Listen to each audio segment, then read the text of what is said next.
Salut à tous et bienvenue pour cette mise au point sur le mois de février. Alors, je reviens sur ce que j'ai dit en début d'année.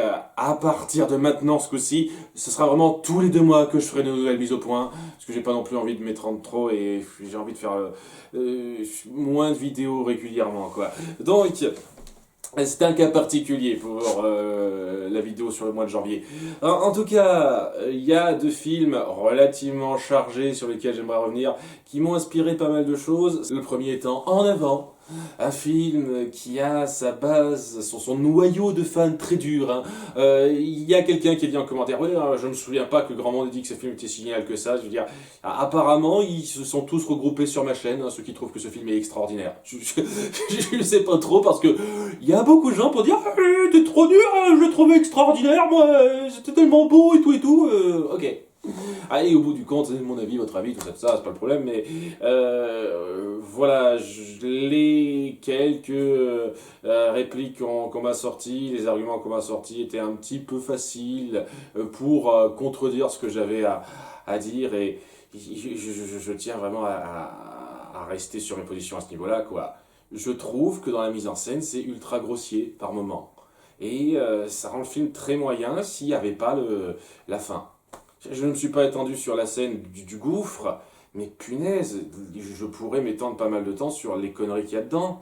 Déjà, c'est une putain de chance que Yann, qui a manqué de tomber par 2 fois dans ce gouffre, n'ait pas lâché le bâton à ce moment précis, parce qu'il l'aurait eu bien dans le cul. D'accord, Yann aurait été sauvé, mais le bâton, il serait plus là, il l'aurait eu dans le cul. Voilà. C'est ce genre de choses qui n'a pas été réfléchi par Barley, par exemple. Ou le fait que Barley considère ça comme juste une petite épreuve en plus et que Yann l'accepte. Barley traite ça à la légère alors que Yann a frôlé 2 fois la mort. Ce genre d'expérience, c'est traumatisant. Et c'est traité comme une petite péripétie où il apprend à surmonter ses peurs, à s'affirmer un peu plus, Yann. Je suis désolé, ça devrait être traité beaucoup plus sérieusement, ce genre de choses. Mais voilà, c'est traité un petit peu à la légère, comme la petite péripétie du moment, qui il y a une vague signification dans le déroulé global, mais rien de plus.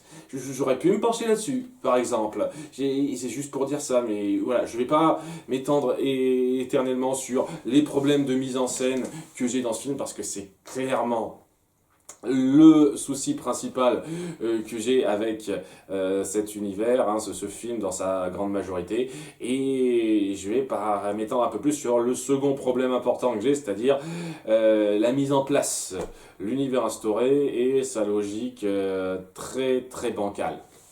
Il y a quelques personnes qui ont essayé de me reprendre là-dessus, avec des arguments une fois de plus un peu faciles, où on sent que c'est des gens qui veulent voir le bien là-dedans et qui trouvent des excuses faciles sans chercher beaucoup plus loin. Et je ne vais pas m'étendre sur tout.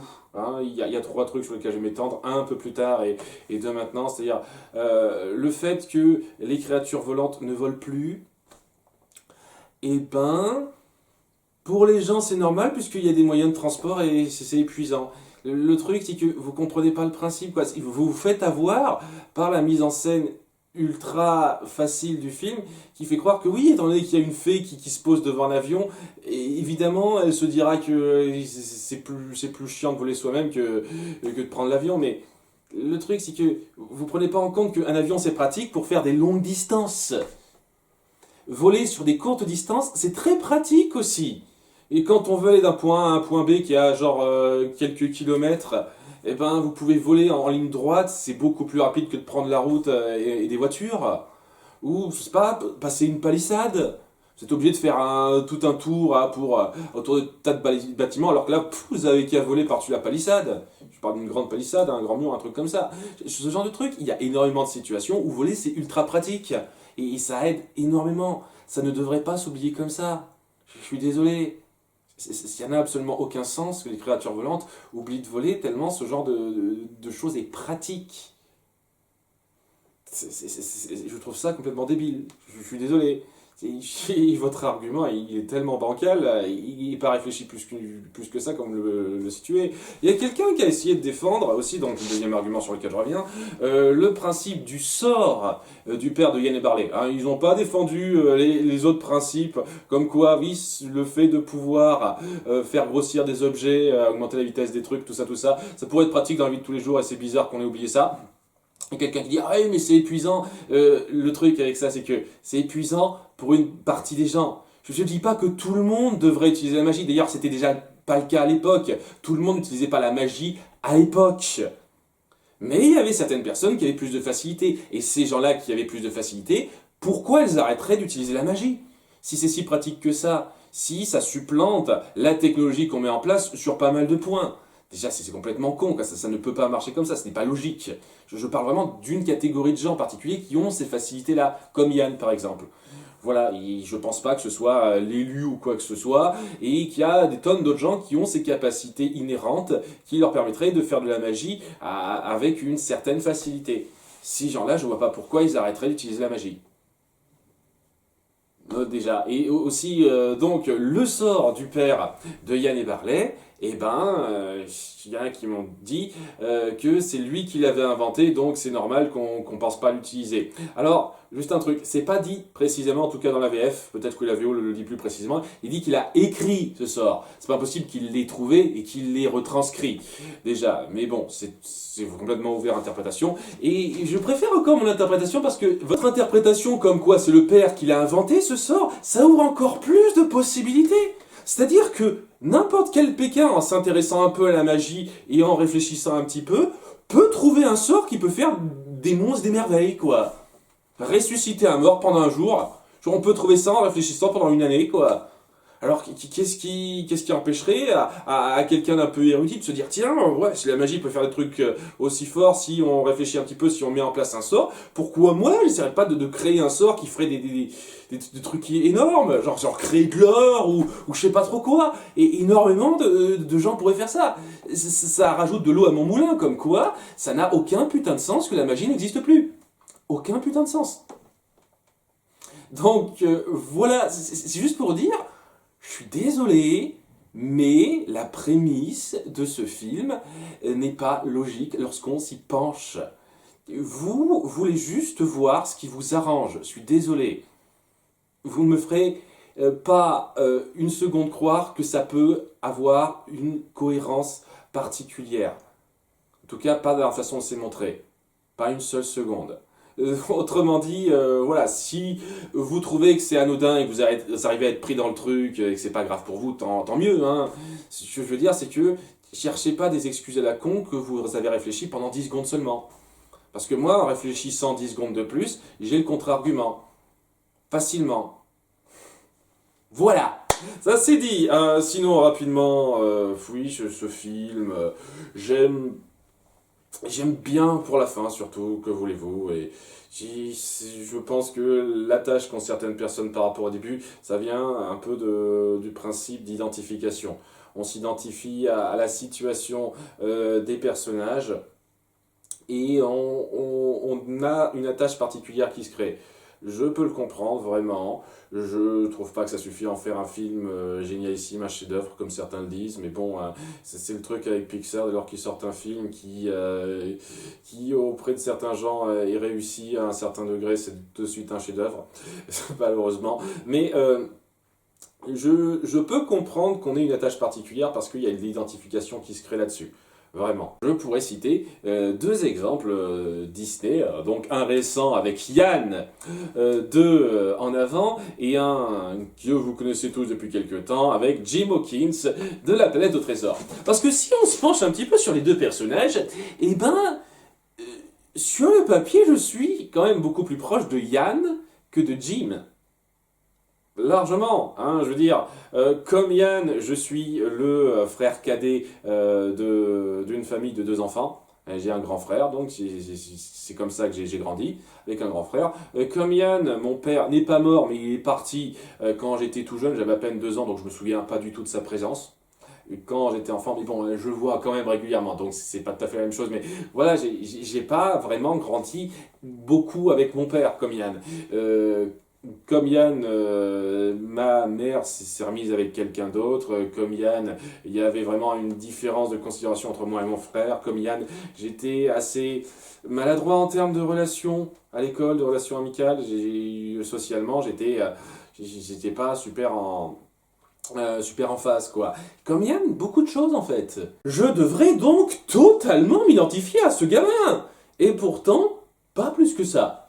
Parce que dans sa mentalité, au bout du compte, la façon dont il aborde ses problèmes et dont ils se résolvent n'ont pas grand-chose à voir avec moi. Par exemple, le fait qu'il fasse lorsqu'il voit sa mère embrasser un autre homme, j'ai jamais ressenti ça. Alors que lui aussi, quoi, c'est pas comme s'il avait vécu en ayant connu sa mère et son père ensemble, tout ça. Son père est parti, il est mort quand il était tout jeune, il se souvient pas du tout de lui. Vous voyez, pourtant lui, il fait quand sa mère embrasse un autre homme. J'ai jamais eu cette approche-là. Et je trouve cette approche débile au passage. Énormément de moments de relation entre lui et son frère ne tiltent pas chez moi parce que c'est pas du tout comme ça que j'ai envisagé ma relation avec mon grand frère. Et ouais, ce besoin de trouver un mentor pour m'aider à avancer dans la vie, je l'ai trouvé un petit peu partout. C'était pas seulement une personne. Énormément de choses qui diffèrent tellement au bout du compte à partir d'une situation tellement similaire en soi, qui font que, en dépit de tous les points communs qu'on a, je ne m'identifie pas à lui, je ne m'identifie pas particulièrement à son dilemme, même si de base on devrait avoir un dilemme similaire, et ce qui fait que, ouais, l'histoire je la prends comme ça, une histoire de laquelle je suis émotionnellement moi-même assez détaché. Ce qui fait que ça n'a pas autant d'impact sur moi que ça pourrait l'avoir sur d'autres, hein, parce que je dis moi, mais voilà, si des gens se sont vraiment sentis identifiés là-dedans, c'est tout à fait normal d'avoir une tâche plus particulière. Je le comprends parfaitement. Parfaitement. Hein, c'est vous, c'est pas pareil. Hein, on n'a pas les mêmes histoires, on n'est pas à l'identique, on n'est pas des clones sentimentaux les uns des autres. Donc, c'est juste pour appuyer pourquoi je n'ai pas cette attache sentimentale particulière en avant. Alors que, envers Jim Hawkins, j'ai une attache émotionnelle très particulière. Je me reconnais à fond en lui. En dépit du fait que, bon, je suis pas fan de sport, j'ai jamais été un trouble fait, j'ai jamais foutu fauteur de trouble ou quoi que ce soit. Ma mère ne m'a pas techniquement élevé seul, on n'a jamais eu de conflit vraiment fort, elle et moi, dans mon comportement. Beaucoup de choses comme ça qui font que je suis pas si identique que ça à Jim Hawkins, hein. Et pourtant, mentalement, je me reconnais à fond en lui, pour des raisons que j'ai déjà un petit peu précisées dans mon top retour sur le film. Je ne vais pas m'étendre à fond là-dessus, je veux pas que cette vidéo dure des plombs, mais ça apporte un gros plus à mon appréciation du film, nous sommes d'accord, hein. C'est pas le tout, évidemment, mais ça apporte un gros plus. Et c'est ça, je trouve pour moi, le principe d'identification, c'est-à-dire est-ce que mentalement dans le développement, dans l'approche psychologique du personnage, on arrive à se reconnaître à un certain degré, et si c'est le cas, il y aura toujours une place particulière pour ces films en ce qui nous concerne. Quand c'est pas le cas, on peut toujours apprécier la bonne écriture, les moments forts, d'émotions, tout ça n'empêche pas, mais est-ce qu'il y aura une attache personnelle à ça, en plus, difficile. Difficilement. C'est pas impossible, mais ça viendra pas comme ça. Ce qui explique qu'il y aura toujours une approche différente de certains films. Peut-être que pour certains, l'approche de certains films les aura touchés vraiment profondément. Et donc, lorsque je dis du mal, lorsque je suis un peu détaché de ce truc-là, vous vous sentez un petit peu insulté. Mais le truc avec ça, c'est qu'il faut essayer de prendre du recul aussi vous-même. Vous dire que tout le monde n'est pas comme vous.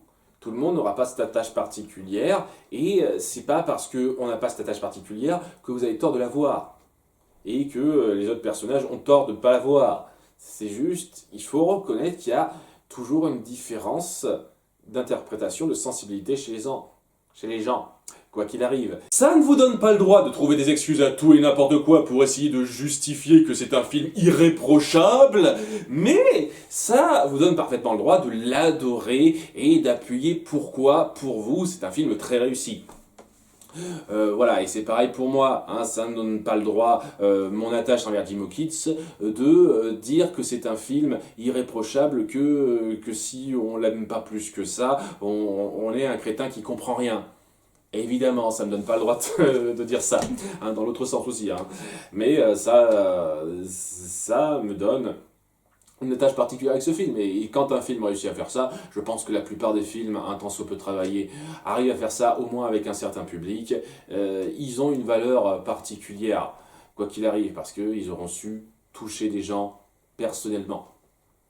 Et rien n'ôtera ça. Aucune critique n'ôtera ça, aucune critique ne détruira votre enfance ou ne détruira ce lien particulier que vous avez avec ce film.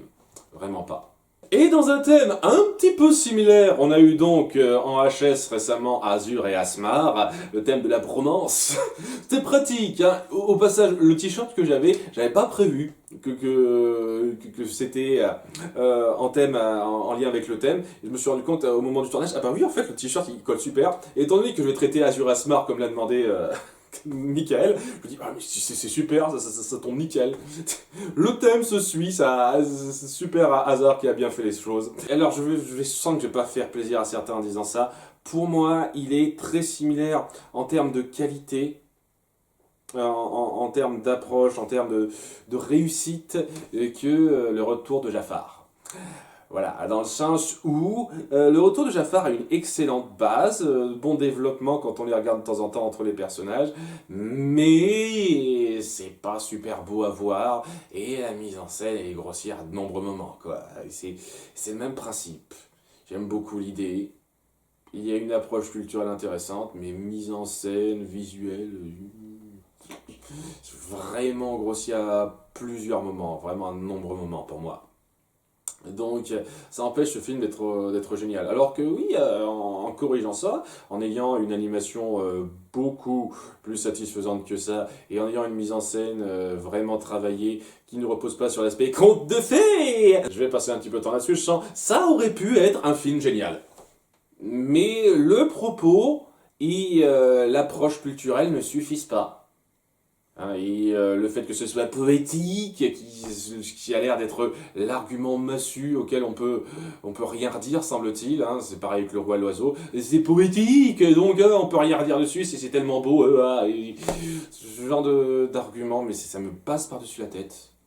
Voilà, les films qui sont bons, surtout grâce à leur poésie, faut arrêter de me les proposer. Hein. À un moment donné, vous serez déçus, les gars. Hein. C'est clairement pas mon genre de film. Hein. Si la poésie, c'est la seule chose qui fait vraiment tenir ça et qui rend ça si extraordinaire pour vous, ça ne suffit pas pour moi, en règle générale. Hein. Vraiment pas. Donc, ça aurait pu être génial, et tel quel, c'est pas mal. Je suis content d'avoir découvert ce film, hein, sincèrement, pour son propos et pas mal de ses moments, pas mal de ses idées. Je suis désolé, je vais pas être le chauvin qui trouvera que dès lors qu'un film est réussi, c'est une putain de pépite qui mérite d'être célébrée comme le Christ. Je suis désolé. Voilà. Hein. Et au bout d'un moment, il faudrait que je fasse. Je pense que la prochaine fois, je vais faire ça hein, pour le mois d'avril. Je vais faire un top 15 des films animés Disney qui m'ont le plus plu parce que je donne l'impression de cracher sur le cinéma d'animation français alors qu'ils ont fait beaucoup de films qui me plaisent. Le truc, c'est que c'est pas toujours qu'on me demande ces films-là. On m'en a demandé, hein, on m'a demandé des films à traiter qui me plaisaient vraiment bien, mais souvent, on me demandait des films français qui étaient discutables à un certain point, sur lesquels j'avais des choses à redire qui n'étaient pas parmi la crème de ce qui pouvait se faire. Donc, je pense que je ferai un truc comme ça. Alors, en tout cas, oui, sur quoi on m'a repris? Donc, ouais, l'aspect conte de fées, j'en parlais très vite. J'ai déjà fait ça, j'ai déjà dit tout ce que j'avais à dire dans l'absolu dans ma critique de Blanche-Neige, mais si pour vous c'est un argument viable pour justifier des paresses d'écriture, ça l'est pas pour moi. Parce que tout ce qu'on peut trouver de joli dans un conte, la poésie, les idées fortes, les thèmes forts, les moments, émotions, tout ça, on peut faire ce genre de moment dans un film qui a une écriture fluide et qui ne se targue pas d'être un conte. Énormément de films peuvent aborder ces thèmes-là, hein, faire de la poésie sans être un conte, voyez. Et donc pour moi, si on part de l'excuse c'est un conte, donc ça n'a pas à être fluide la façon dont le récit se déroule, et ben vous savez quoi, de suite vous partez avec un désavantage. De suite, vous n'aurez pas la meilleure note. Parce que vous utilisez une excuse à la con pour justifier que vous ferez moins que les films plus conventionnels, si j'ose dire. Si pour vous ça c'est une qualité, pour moi ça n'en est clairement pas une. Voilà, ça c'est dit. Par rapport au clash de culture, c'est un truc qui me plaît beaucoup dans l'approche, une fois de plus. Ça essaye de faire une conciliation, une ouverture des cultures. Hein. C'est un thème que Michel Oslo adore. Hein. Encore faut-il les illustrer de la façon la plus juste possible. Et je trouve pas que ce thème soit illustré de la façon la plus juste possible dans cette histoire, parce que on est un petit peu trop unilatéral dans le positif. Parce que bon, il y a une part de négatif dans la représentation du monde arabe, avec énormément de positif à côté, mais à côté de ça, le monde européen, français en particulier, négatif, négatif, négatif. Que du négatif. Je veux dire, Azur, c'est le seul gars positif qu'on en tire, mais voilà, c'est parce qu'il a été élevé par une arabe. Donc, voilà, ce qui est positif en lui, ça vient de son éducation arabe. Ouais, on essaye de dépeindre une ouverture des cultures en faisant d'un côté le méchant constamment, alors que de l'autre côté, ben oui, il y a des points négatifs et qui sont pas ultra exacerbés, et on fait du positif assez souvent. Et je pense qu'il aurait fallu un peu mieux alterner avec le côté européen et dire que la France n'engendra pas automatiquement des connards, quoi. Hein, si on avait fait de Crapou un personnage un tout petit peu plus vivable, un peu plus respectueux, ça n'aurait rien changé au propos, au passage, ça aurait été cool, mais on l'a pas fait, on en a fait un gros sans-gêne. Et si on avait créé une backstory un tout petit peu moins unilatérale, une fois de plus, sur l'autre gars, je sais plus comment il s'appelle, quoi, le mec que Kazur vient voir pour avoir de l'avancée dans sa quête, qui dit que c'est un descendant d'Arabes qui a vécu en France, enfin je pense que c'est en France, il me semble pas qu'il le précise précisément, mais en Europe en tout cas, et il a vécu là-bas pendant une bonne partie de sa vie, il a été super mal vu, maltraité à cet endroit-là, mais une fois qu'il a déménagé en Arabie, ok, on le traite encore comme un étranger, mais on le traite bien quand même. Tu vois, c'est cette dualité où un côté c'est les méchants, de l'autre c'est un peu les gentils, quoi. C'est ce que ça dépeint. Et je sais pas, le problème c'est pas tant qu'on dépeigne les Arabes comme des gentils, c'est pas un problème, ça, je veux dire, ok cool, c'est surtout qu'on dépeigne l'autre côté comme exclusivement méchant. C'est ça qui m'agace un peu dans le propos de ce film. Si vous voulez vraiment mettre en avant une espèce d'ouverture des cultures, essayez d'être un peu plus équilibré dans leur représentation de chacune, quoi. C'est pas ce que vous faites, je trouve. Voilà. Donc, une fois plus le truc polémique. Il y a une personne qui dit ah, je te rejoins pas parce qu'on dit quand même un peu de mal sur les Arabes. Oui, mais si on dit un peu de mal, mais on dit surtout majoritairement du bien. Et à côté de ça, de l'autre côté, on dit que du mal. Voilà. Donc, c'est le problème que j'ai dans cette approche-là. Hein, ça ne plombe pas le film. Je trouve pas une seconde que Michel Oslo voulait se montrer raciste envers les Blancs et montrer les Arabes comme étant supérieurs à tout. Je pense que c'est plus de la maladresse. Et donc ça me gêne un peu, ça.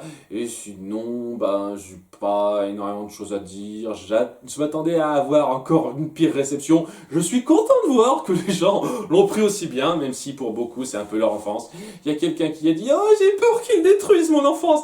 Ok, si une mauvaise critique d'un film que t'as aimé enfant, ça détruit ton enfance, t'as dit allez, fais-toi pousser un peu des couilles ou des ovaires, merde. Fais-toi pousser des tripes, putain. Sérieusement, au bout d'un moment, faut savoir se détacher de ça.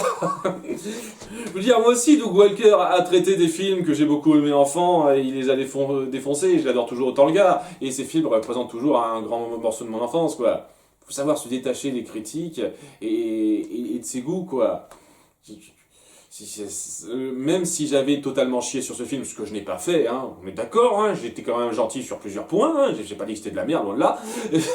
Même si j'avais chié sur ce film, ça n'aurait absolument rien changé à ce qu'il t'a apporté lorsque tu étais enfant. Ça n'aurait pas détruit ton enfance. Je sais que c'est une exagération qu'on a tendance à dire, hein, qu'on soit bien d'accord, mais c'est juste... Voilà, hein.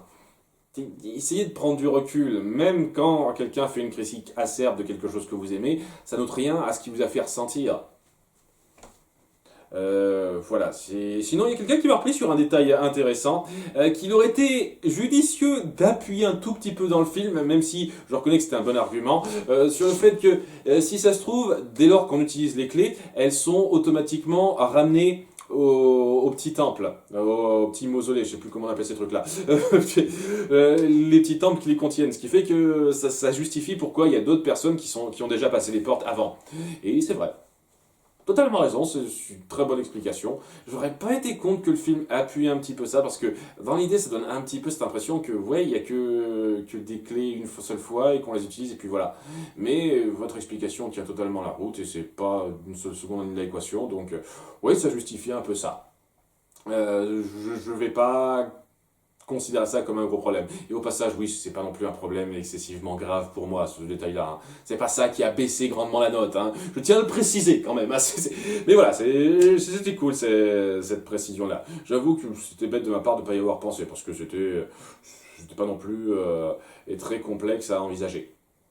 Bien, voilà qui est dit concernant les deux films de ce mois. Alors, deuxième sujet, un sujet un peu plus polémique, même si là j'ai fait peut-être un peu de polémique sans vouloir particulièrement, puisqu'on va parler du principe de boomer.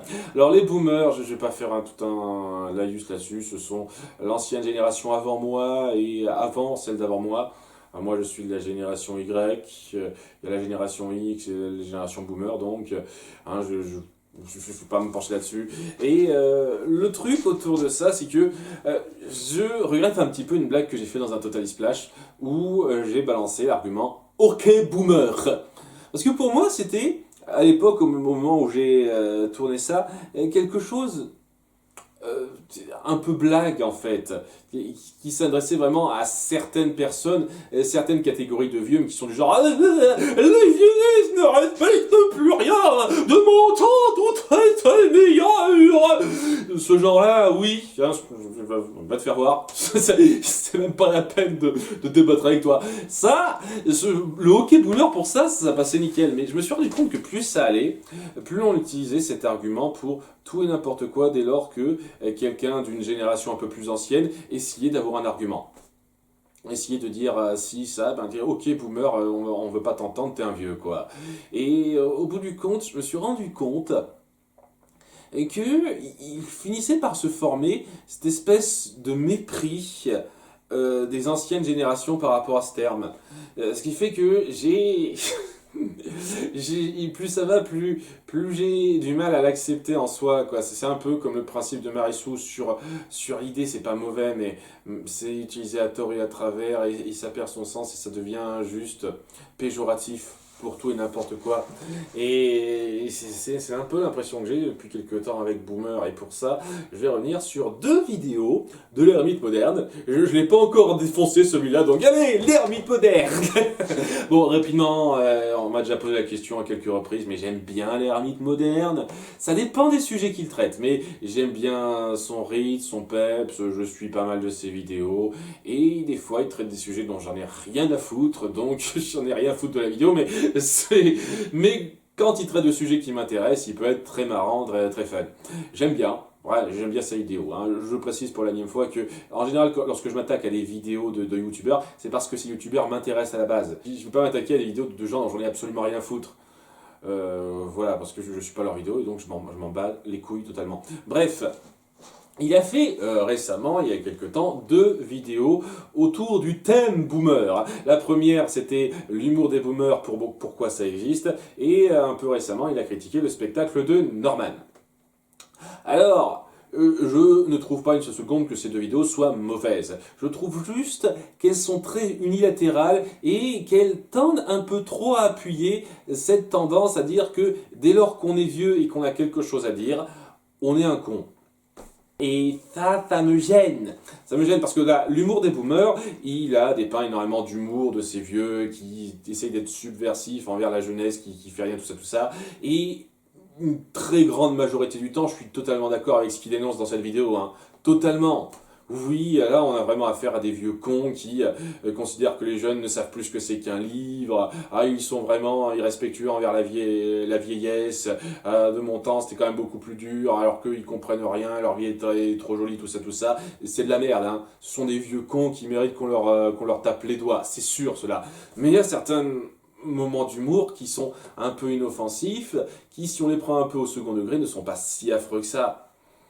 Voilà, l'exemple le plus parlant que j'ai en tête, c'est cette illustration des Muppets où on voit Kermit qui a transformé Miss Piggy en charcuterie. Alors, humour noir, hein, mais je trouve ça assez hilarant personnellement, hein, parce que alors, j'ai pas le contexte. Peut-être que dans le contexte, le mec s'est dit ouais, c'est comme ça que j'aimerais que toutes les relations de couple se terminent ou une connerie comme ça. Mais voilà, même moi qui suis pas fan des Muppets, je sais que Miss Piggy, elle est insupportable. Vraiment, c'est son truc à elle. Il y a énormément de routines comiques entre elle et Kermit à ce niveau-là. Donc, le fait qu'on aille jusqu'au niveau de dire que Kermit en aurait marre au point d'en faire de la charcuterie, je trouve que c'est de l'humour noir qui passe super. Qui m'a bien fait marrer, quoi. Et si vous trouvez ça trop osé, ben, je sais pas, sortez-vous votre balai du cul, merde, quoi. Donc, ça, est-ce que c'est de l'humour atroce ou vraiment méprisable? Non, c'est juste de l'humour noir. Par rapport à une relation de couple particulière qui, il faut l'avouer, est pas ultra saine. En tout cas, de tout ce que j'en connais.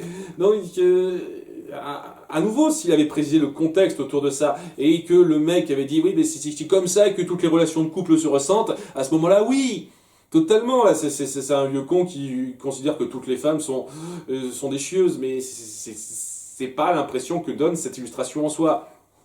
Intrinsèquement en tout cas. Et je peux citer d'autres cas comme ça où ça passait tout à fait correctement sans être automatiquement forcément du dénigrement de la jeunesse ou d'autres points à la con sur le fait que les femmes, c'est difficile de vivre avec. Hein, mais de façon pas ironique quoi. Ce genre de choses est un peu ennuyeuse à critiquer avec des choses qui méritent d'être critiquées à côté. Mettre tout ça dans le même panier, je trouve ça assez insultant parce que on peut plus rien dire à ce niveau-là. Je suis désolé, c'est de l'argument basique du vieux con aussi. Ah, on peut plus rien dire, mais voilà, c'est pas la même chose que le poivre au bar qui vient draguer une fille en la traitant de pute ou une connerie comme ça, quoi. Il y a un moment donné, il y a deux poids deux mesures, quoi. Et on a ressenti ça, ça s'est poursuivi dans sa critique du spectacle de Norman. Alors déjà, une chose, je n'aime pas Norman, j'ai jamais particulièrement suivi Norman, enfin je l'aime pas, je m'en fous de Norman, voilà. Je m'en fous de Norman, j'ai pas suivi ses vidéos, son spectacle, j'ai surtout découvert via les bribes donc, qui m'ont montré. Et je suis d'accord avec les deux tiers de cette vidéo, hein, c'est-à-dire que bon, il n'a pas une grande présence sur scène, vraiment pas, qu'il appuie mal son texte, et on sent qu'il est piégé dans une routine qu'il a créée, il a du mal à se renouveler.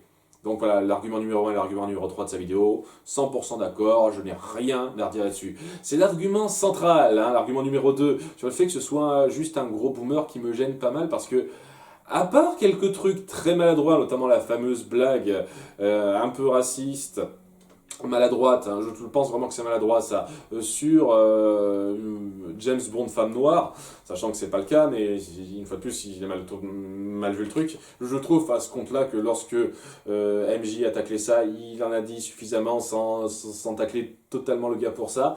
Et bon, étant donné que MJ fait partie de la critique de cet aspect-là, il fait également partie du problème, j'ai envie de dire, sur cette vidéo particulière, parce que voilà le topo. Il fait des tonnes de blagues qu'énormément de comédiens stand-up font. Et à un moment donné, il faut savoir prendre les choses avec dérision et se dire que lorsqu'on se fait taper dessus, lorsque quelqu'un se fait critiquer, c'est pas forcément par pure méchanceté gratuite. C'est parce que ce sont des routines comiques qui ont déjà été faites tonnes de fois. Par exemple, à un moment donné, il fait toute une critique sur les jeunes qui sont accros à Instagram.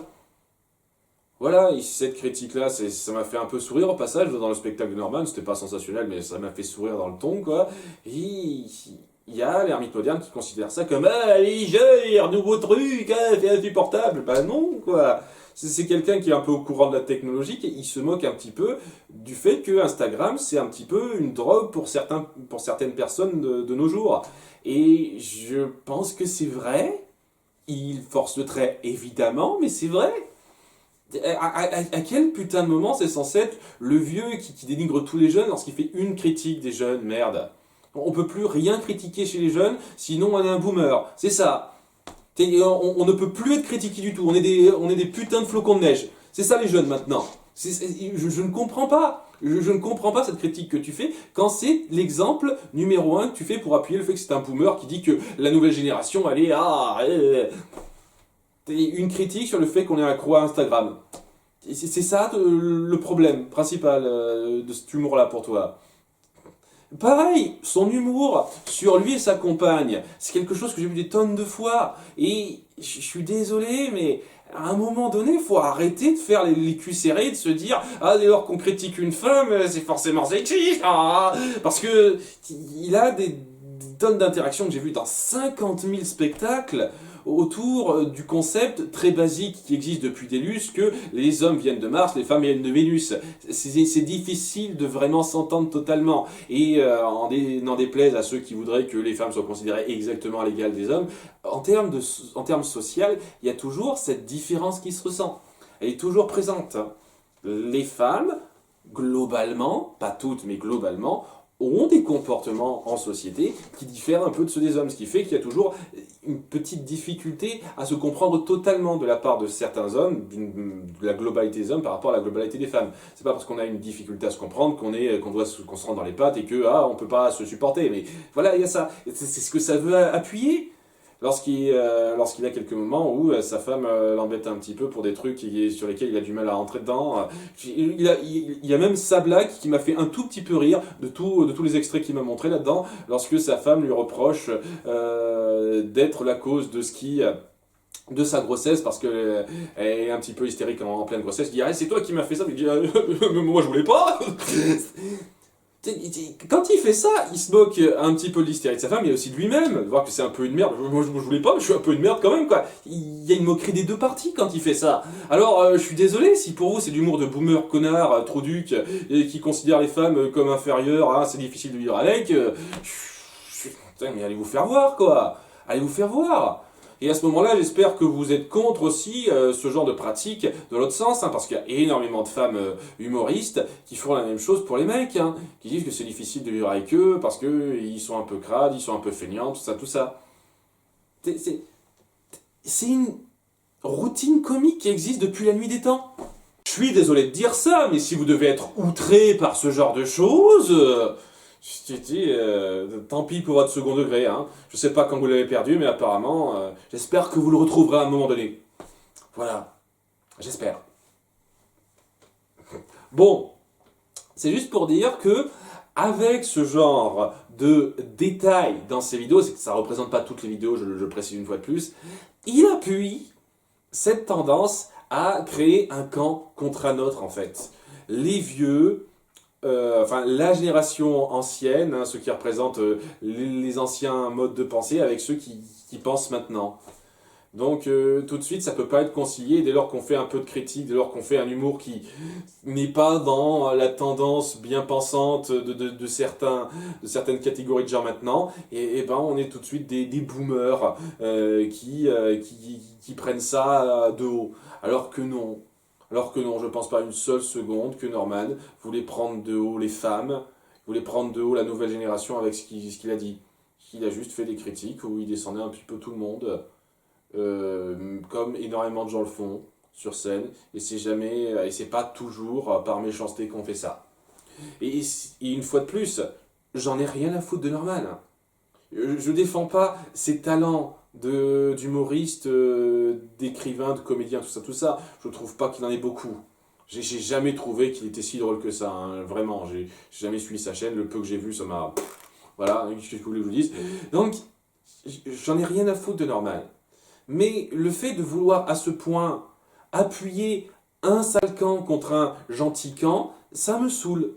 Et le côté boomer, c'est une fois de plus une de ces nombreuses un de ces nombreux cas, un de ces nombreux exemples où on se ressent le besoin de faire le camp des gentils contre le camp des méchants. Donc les jeunes qui vivent une période difficile, et c'est vrai, hein, et qui n'ont rien à se reprocher, tandis que les vieux qui se plaignent, qui font chier le monde, et ben eux,